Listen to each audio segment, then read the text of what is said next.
Hey, everybody. Thank you so much for joining us today. We're going to talk about getting started with AI. What's all the hype about, and how is it going to affect my local business? And big thanks to Linda and Sarah, who reached out to a lot of the folks in the community. Hopefully, we're going to get something that's really helpful for you today. And Linda, I'll let For you say sure. hi. Hey, good afternoon, everybody. Welcome. All right, and thanks. And then for those who don't know, Linda is our director of operations, so she's the one who manages all of the technical team, knows where everybody is at all times, and can, if an emergency pops up, she and Larry are moving people Well, around, but we're here to be your tech team. absolutely. Sounds like I'm all knowing. I know where everybody is at all times. Yeah, we have a lot of tech behind the scenes that keeps Right. track of everything for us. But yeah, anyway, Indeed. thank you so much. And a big part of our mission is we want to help people get more from the technology you already have, learn about the new technology you need to know about, and basically we want to give small businesses a fighting chance because AI is absolutely not just for big business. It's for everybody, and we want everyone to be able to benefit from this. So Yep. real AI can be quick, scary, so it's yeah, great way to dip your toes in and learn a little bit about it. yeah. So lots going on. So just a little background on me. I'm the founder of eCaros. I started this 20 years ago. Time flies. I'm an MIT engineer, technology enthusiast. I worked in the semiconductor industry for a lot of years. I'm on multiple industry advisory boards. I just love technology in and out. We have a super dedicated team that really loves technology. We want to do the best for local businesses, and very active on LinkedIn. So please connect with me there. Linda's also on LinkedIn. Call us anytime if you have questions about anything technology related. And I wrote a book a year ago, Cybersecurity for Main Street, CyberFit in 21 Days. Big part of our mission is about making technology accessible. We want small businesses to have that fighting chance, and now is absolutely not the time to be on the sidelines with technology. So kind of a lot of the hype that's been happening, a lot of what you read about, this is Sam Altman's original tweet, and I don't know what they call him now that it's X, but he said, "Today we launched ChatGPT. Try talking to it here." And it was just a tweet one day in the afternoon that, hey, something new. And a week later, it crossed 1 million users. So that's when Wow. end of 2022 is when things really started getting on a roll. And I'm going to show in a minute, that's not when AI started, but that's when a product came out that really hit usefulness for everybody, like everyday users.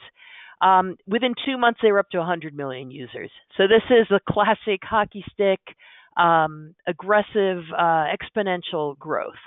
So if you've been on workshops before, you may have seen our history. I think it's really important to understand the context of AI because it didn't just appear at the end of 2022 when ChatGPT came along.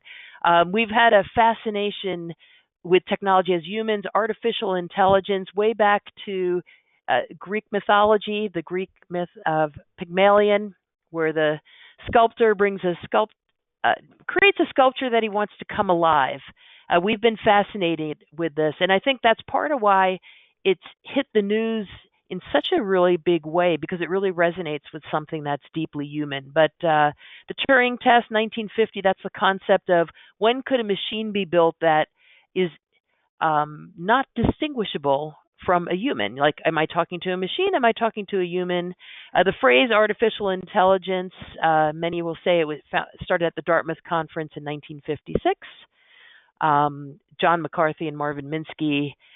And it's about every aspect of learning or any other feature of intelligence that, in principle, be precisely described by a machine that is made to simulate it. So we're talking about machines simulating human behavior. And there's been like valleys of big promise of AI through the years in 1980s. And then there's been the valley of like, hey, nothing's happening. It didn't live up to the hype. There's expert systems, machine learning, deep learning, and neural networks have been around for a while. But what folks are really talking about now is the generative AI, the GPT models that come in different forms. That's what people are mostly interacting with. But that is just one context of a much bigger conversation. Some folks, as Linda said, AI can be scary. It can be overwhelming because tech is changing so fast these days. I was at a Boston AI meetup on Monday night. There were about 150 people there. Q&A sessions went into overtime. It's really exciting. It's like the beginning of the PC era, the internet era, just a lot of change right now. So a lot of folks have seen the Terminator movie, Skynet, the AI that becomes self-aware and decides it needs to wipe out humanity to survive. That's artificial general intelligence. That's when machines can actually think and have agency. That's science fiction for now. It won't be science fiction forever. What we're talking about now is more about generative AI, which is taking words or creating pictures, generating things. And I'm going to go into a lot of examples on that. But there are, some crazy things in the news. This one I pulled a while ago. I think the last time we did a workshop, this was a spherical Death Star like RoboCop that uses AI in China. So using, cameras and feedback for surveillance. And here's an article I found just this morning about AI is ruining the houseplant community sites because people are getting images of plants that don't exist. AI generated photos of plants sitting in full sunlight that shouldn't, and advice and stuff. So plant stores are reporting that people are coming in and asking for things that don't even exist in real life. So it's just interesting that the AI is going to impact every avenue of life. So lots of just interesting things to read on just about a daily basis. Now, this is a Harvard Business Review report that just came out. I have the link for it. Really interesting article, and they talk about how people are actually using generative AI. So that's like the ChatGPT, Microsoft, the CoPilot that's part of Bing.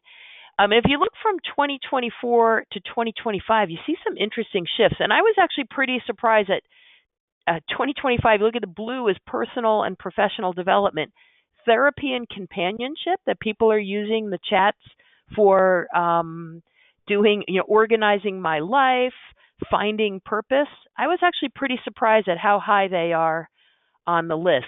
So this is something that's, this is a giant wave of technology that's really going to impact everyone. And further in that study, I recommend drilling through that link. And we're recording this. You can get the link later or just, shoot me an email anytime. But this whole idea of personal and professional support is really booming. These are like people are using these as their life coaches, which is kind of interesting. And there have been some not so good stories in the news about this, but just important to know how this is impacting everyone. And data centers, this stuff takes a lot of electricity, and this is an image of Amazon's data center, everything supersized for AI. This is from the New York Times, I think just yesterday or the day before. This is an image of what a data center looks like in the cornfields of the Midwest. Huge amounts of power consumption. NVIDIA stock, which it used to be those specialty graphic cards are good for processing AI, so that's why that stock has soared through the roof. It would have been good to buy a couple of years back. Probably still a good buy because this trend is just going to continue. In terms of impacting everyday life, seeing lawsuits pop up right now. So Wall-E with a gun. So Wall-E's the cute little robot from a Disney movie, and Midjourney is generating videos using, so they're consuming content that was generated by artists who are not being compensated for it. So it's pretty controversial ground right now for copyright. Who owns the rights to that, and can somebody take your creation and turn it into something else? Stock photography. In some cases, people will report that images are created through AI image generation that have remnants of the signatures of the artists who created them. So we're going to go through a very interesting time for legal discussions because our laws didn't foresee all of this happening. I have a couple of books that I always recommend to folks. Put these on your reading list. One is The Age of AI. This kind of talks about AI in more of a philosophical concept, but the idea is there is an age of faith, an age of reason, and an age of AI. There's a real transformation in society. The late Henry Kissinger is one of the authors of this. Another one, my friend Perry Carpenter wrote a book called Fake, and it's how deep fakes are generated. And there's stories. There was a $25 million heist conducted because somebody got somewhere in the Far East, somebody got a request to do a wire transfer. This big company, big bucks.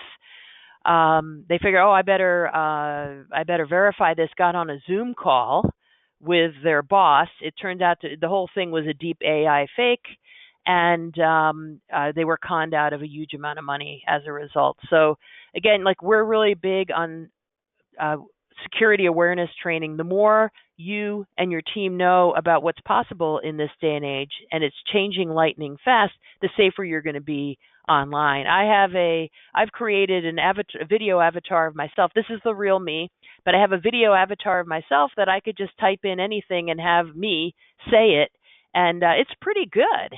And I should probably redo my avatar because I did it a couple of months. I created the avatar a couple of months ago. I should probably recreate it because the technology gets so much better so quickly. But we're evolutionarily trained to believe what we see, and we can no longer believe what we see.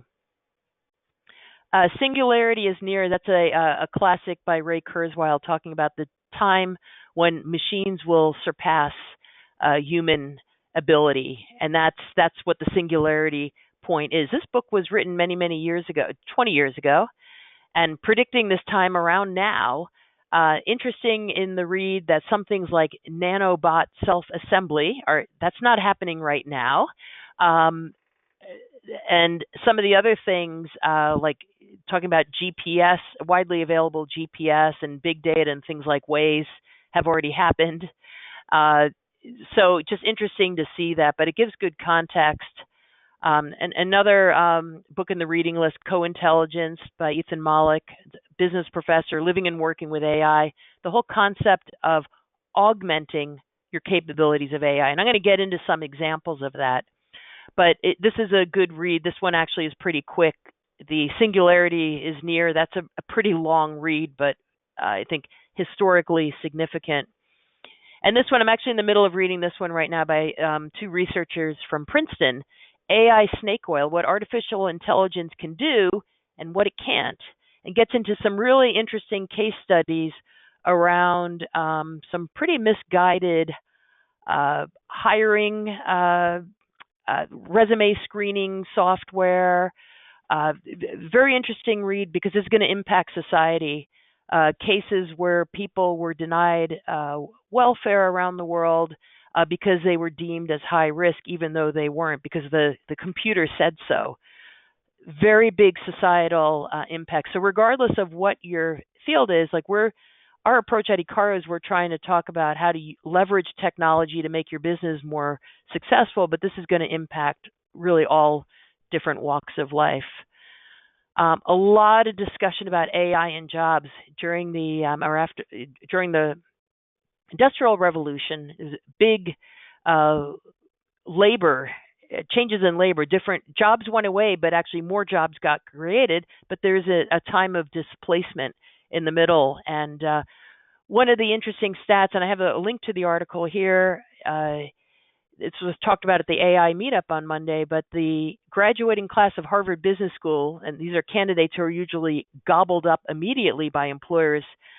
Right now, they're only at 73% employed for this year's class. That's absolutely unheard of. We're seeing big change, and there's other economic factors obviously happening in the world right now, geopolitically and all that. But AI is playing a role in here. Lots in the Boston Globe report, a lot of layoffs in the biotech space. Again, a lot of different factors contributing, but one of them is AI.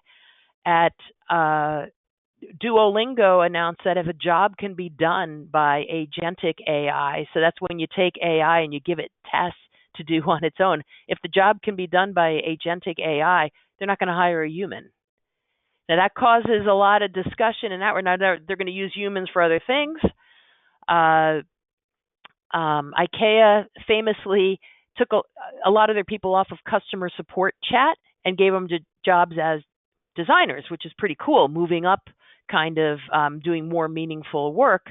But there's going to be changes, and some of it's going to be welcome. Maybe you get a job that's more creative, has more responsibility, and maybe the thing you were used to doing is going to disappear. But we're going to just all aspects of life. And again, for folks in our community, if we have professional coaches in our community, lawyers, obviously different folks in different industries are going to see different trends of hiring. I think this is one to really watch. So within the entire context of AI and the history of AI, it's OpenAI, which came out with the ChatGPT, DALL-E. Sora is the video image generation platform. That's all part of OpenAI. That's kind of the most popular. That's the one I'm in every day. People will talk about like one platform gets a little better at something. So Claude, Google Gemini was Bard. There's Microsoft CoPilot, and I'm going to clarify. There's a paid license for it that works, for example, within Microsoft 365. I'm going to show that. And then there's the free version, which is kind of like the ChatGPT. So in terms of Microsoft Copilot, so there's a version of Copilot that's just like ChatGPT. I happen to be partial for like my regular stuff to use ChatGPT, but you can do text and image creation.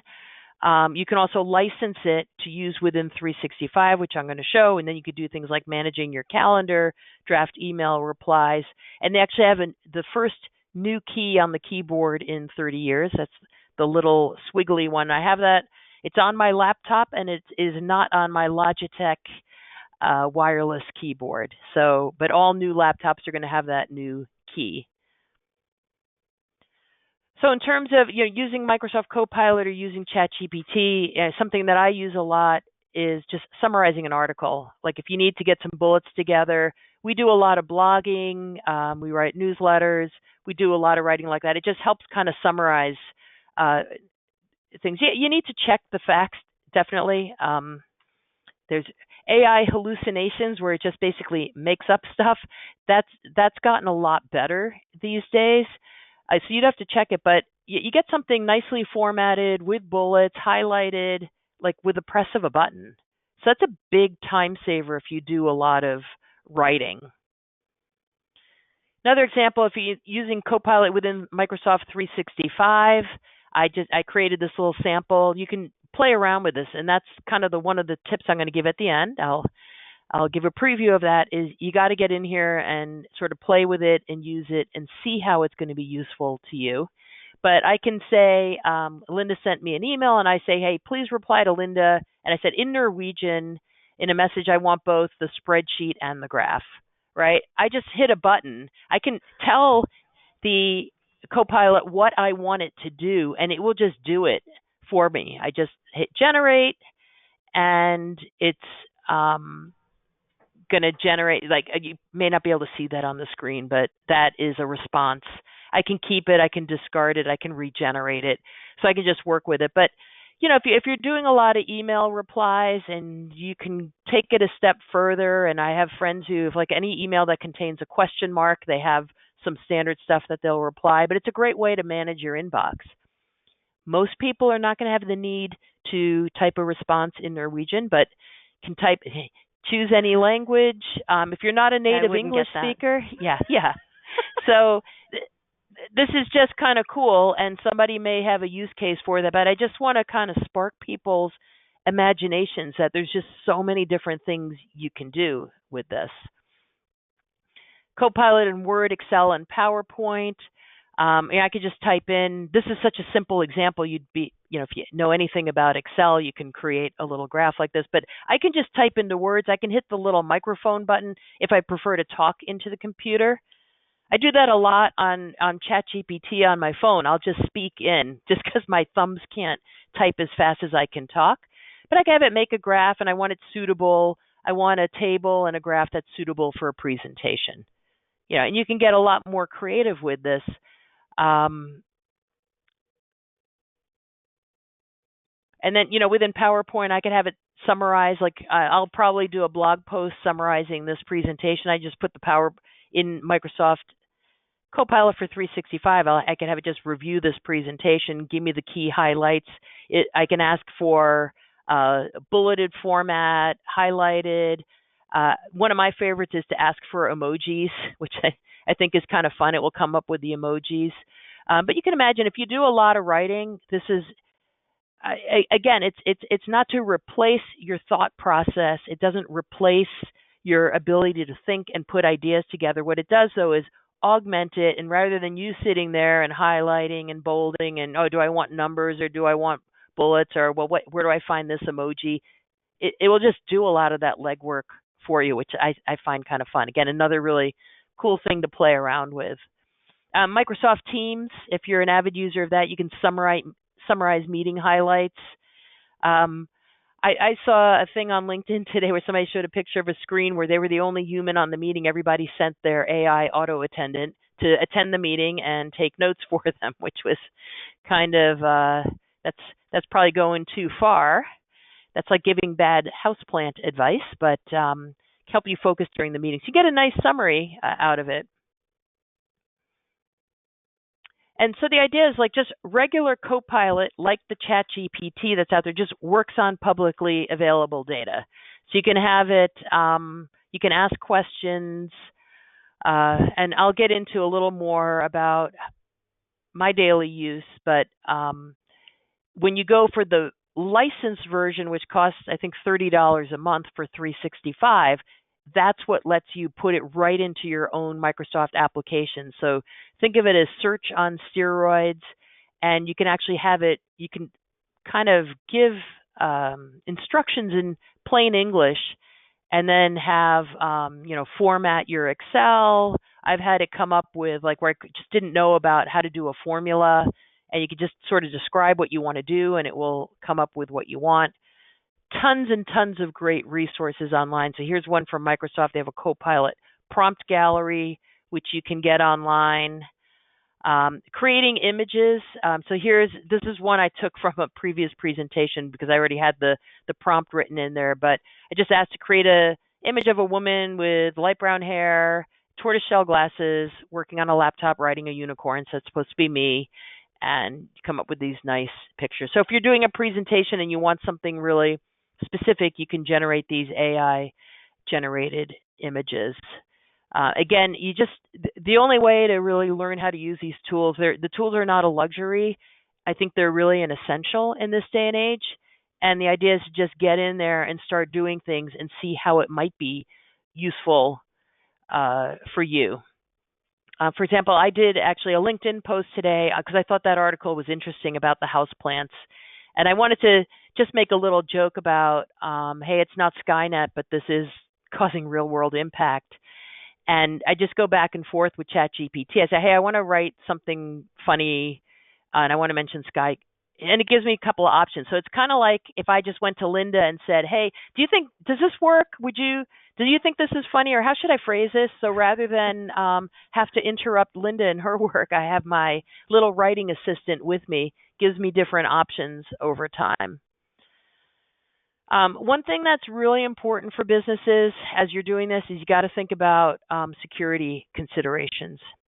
So if you're going to take that next leap, and we have a few people in our community have already gone the next step, and they're using CoPilot for 365, which is really going to dive deep into your data. Now you really have to think about folder permissions. Because if I left my laptop unattended and Linda was going to sneak on my laptop, she probably couldn't find things because my folder system is so wacky and messed up. Like security by obscurity. There's no such thing with CoPilot. It's going to find whatever they want instantly. And there's all kinds of stories of folks that, they release, they're like, we're going to turn on AI as a corporation. And then you have people looking up sensitive HR documents that they're not supposed to have access to. It's just because the folder permissions were never, people didn't really pay attention to it. So extremely important that you get that right. This was the video call with the deep fake chief financial officer. Again, in terms of AI and cybersecurity, this is really huge because it's big on the defense side. So a lot of the standard tools that we put in for our cybersecurity programs, and again, we kind of meet people where they are. If you're doing the full stack with us or part of it, is it's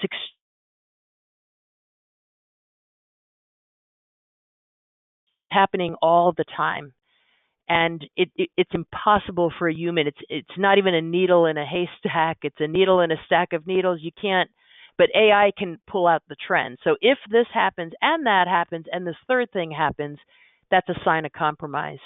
And we recently had a situation where a new employee clicked on an email, and telling your employees not to click on suspicious emails, it doesn't work anymore because the emails are not going to look suspicious. So new employee clicked on this.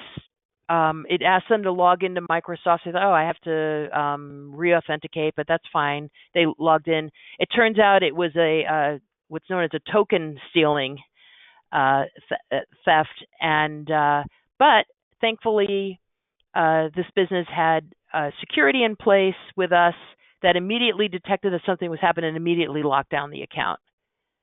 Now that user, had they not had that security in place for that business, that user accidentally opened up the front door, let the criminal in, and they just would have been in there for any amount of time, reading all the emails, setting up forwarding rules. They could have done anything in there. But by having the right defenses in place, you could lock it down right away. AI is widely used on the offense side as well. The AI generated phishing emails. So if you go back to, back in the day, I am a Nigerian prince, like those kind of wacky scams. Now things are written in perfect English. The graphics are great. Grammar, everything checks out right. So another little tip, your security awareness training shouldn't just say don't click on suspicious emails. They won't be suspicious. Another thing, acceptable use policy for AI. And I forgot, I was going to put up a draft of this. If anybody can email me after this, I'll send you just a draft, a starting point for this. But in cybersecurity, there's this concept of shadow IT, where, for example, the marketing department might go out and put in they want to get a new newsletter platform, so they put that in. It has repercussions for the rest of the company that they might not be thinking about because they're thinking about, we need to do lead generation. We're going to send out our newsletter. But they also may be uploading your sensitive customer list, if you're a nonprofit, your donor list, which could be highly sensitive. You may have anonymous donors in there who've requested to be anonymous. Same thing for acceptable use policy for AI. For example, it could be pretty devastating if somebody just put into an open platform, a legal brief that had somebody's specific name, maybe some PII, and some sensitive information. It's extremely important that your great employees who may just want to be more productive, they want to do more great work for your clients, they may inadvertently create a really bad situation for you. Putting in confidential or sensitive information, it should absolutely never do that. And it just seems like you're at your own computer. It seems like a one-to-one relationship with, say, ChatGPT or whichever platform you're using. But that can go into the open pool of information. It could be searchable by other people, and you just need to have comments. And then there's also intellectual property violations that if you infringe, you may wind up plagiarizing without knowing it. Another thing I would add in here, so we do a lot of blogging. That's part of us providing helpful information to the community. It also helps people find us online. If you take straight generic AI content, which you could press a button, hey, write me a blog on this topic, it's going to be very generic, and People maybe can't even put it into words, but it seems AI generated, right? That stuff actually will not only not help your search engine optimization, it will actually hurt you. It will downgrade you because Google doesn't want to see AI generated content. They want to see human generated content. You may use a tool like Gen AI to help you write an outline, help you organize your thoughts, maybe rephrase a paragraph. So you use it as a tool. It is not a replacement for your ideas and your thought process. You can wind up in some bad situations. In terms of AI training for your teams, again, to have this discussion, I talked to a business owner who said, "Well, we're not going to use AI, and I would fire anybody in my company who uses it." It's like, okay, well, statistics show that 90% of people are using this, so you kind of have a problem. Everybody in our community, if you're on our cybersecurity training platform, you actually have access to AI training right in there. So there's a couple of things. There's actually a certification you can get. It's not a big commitment. It's about 45 minutes of training, but it's enough to give your users a common language. Because we see this again and again and again. It's an eager employee who wants to do extra, wants to do good for the clients, and just accidentally does something because they don't know that they just leaked their client list, or they have PII on an unencrypted laptop, or whatever they do, or they toss stuff into a public platform. Just have your users go through this basic training. So this is free. It doesn't cost any extra. Everybody in our community has this training available. And different risks of AI.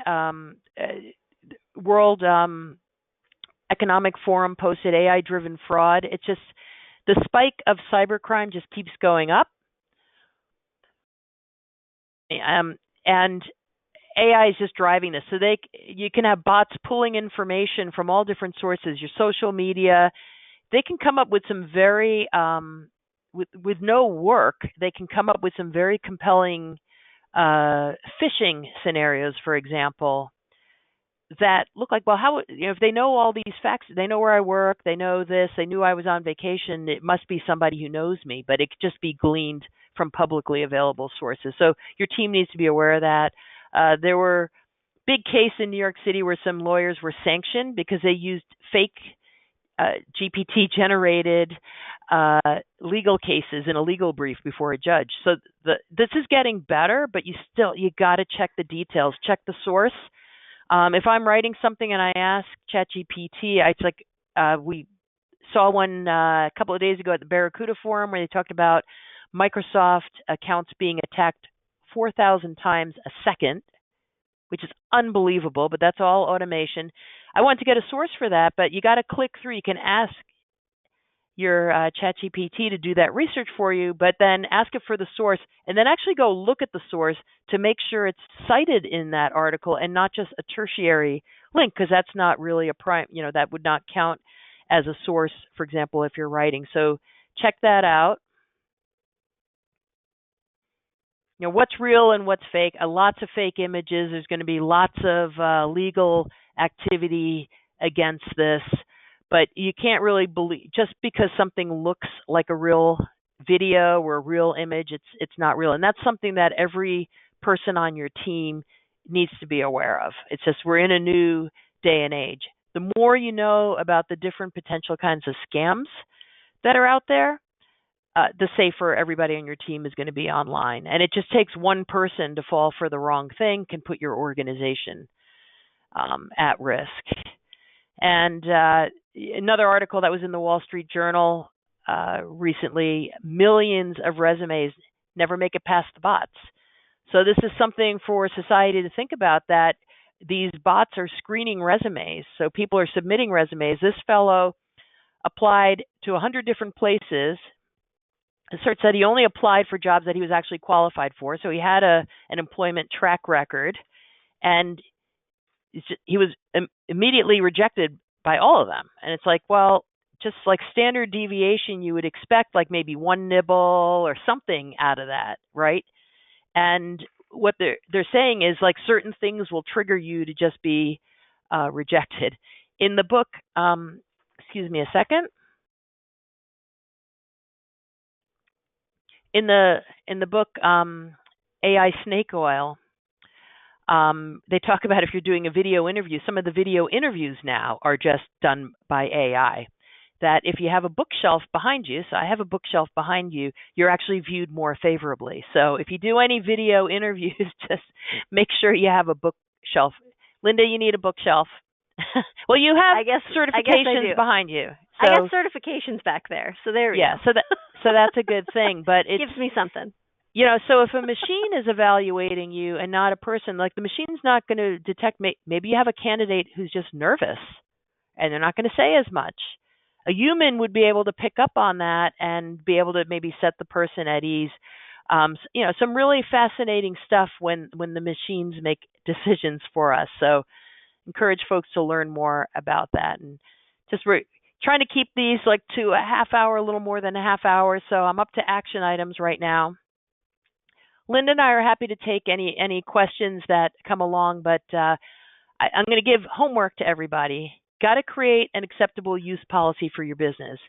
If you don't state clearly what your rules are, what your expectations are, people will just fill that void. And I remember a case years ago, a diligent employee got an email from the Better Business Bureau that said there was a complaint against the company.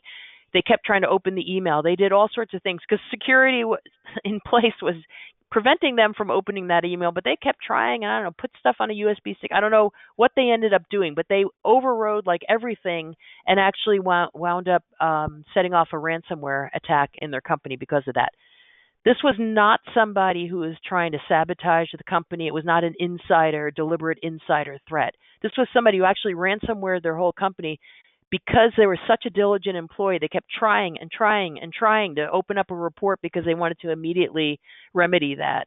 And that's what we're seeing is folks doing things that they don't know are dangerous, right? So nonprofit, your anonymous donors get publicly published. That's a problem. You're going to lose trust with your community.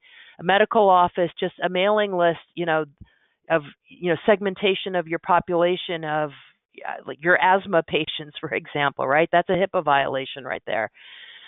Run the training assessment for employees. There's an AI readiness assessment right on our training platform. You already have it. It doesn't cost you any more money.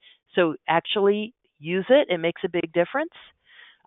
Start by using the free versions of Microsoft CoPilot, ChatGPT, if you like Claude or some of the other platforms out there.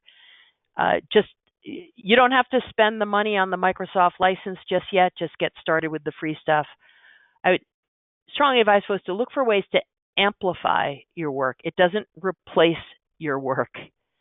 A friend of mine was telling me they had a very eager marketing person generated a whole bunch of AI generated material for their blog, and Google just tanked them. Because it was all just generic AI generated. Again, the employee was trying to do the right thing, but just didn't know. Amplify your work, doesn't replace it. And I recommend just devoting some time each day to work with AI. Just block out 15 minutes on your calendar. If you don't know what to do, have it write a guide about something, have it summarize an article for you. Start exploring ways that you can save time and be more productive.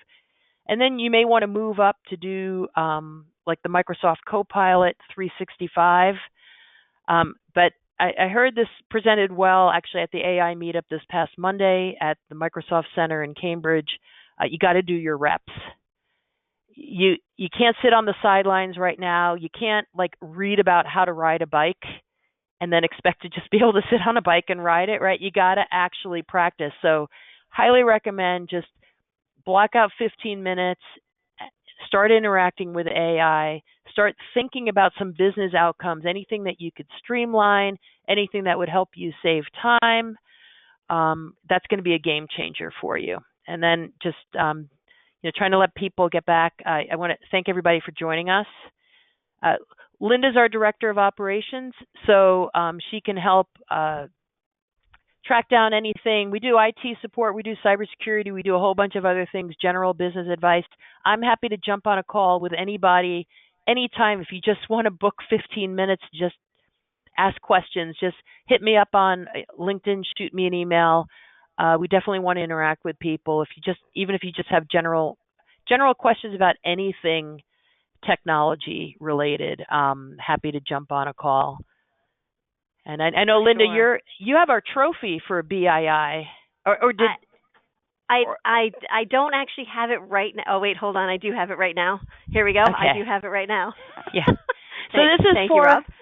our cybersecurity awareness training. So Linda and Rob are always like 1 and 2. They have to fight it out every month, but we do. yeah, we live and breathe this all the time, but our team also does the cybersecurity awareness training all the time, the AI training, because there's so many new scams. There's so much money in cybercrime. It's the equivalent of the third largest economy in the world behind USA and China.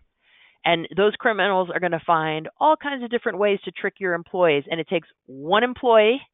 I would encourage everybody to have, it's another conversation, but if you haven't signed up yet for security on your Microsoft 365, I highly recommend that, because Microsoft is just hit all the time. And there's really no way to know that your account's been compromised without having the canary in a coal mine to report it. But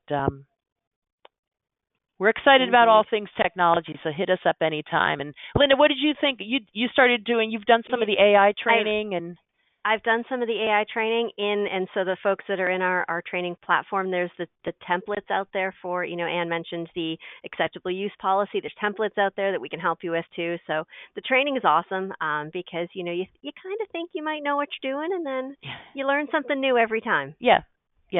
And I read about this all the time. I listen to the podcast, go to the different events, and I learn something new all the time. And we're happy if anybody else in our community will send you a PDF of that. It's a draft of an acceptable use policy, but it's a great starting point for you. All right. Indeed. And thank you, everybody, for joining us. Thank you, everybody, for joining us. Thank you, Anne. This is fantastic. Okay. And remember, everybody's got to do your reps. Do your reps. Yeah. All right. All right. Thank you. Bye-bye. Thanks, everybody.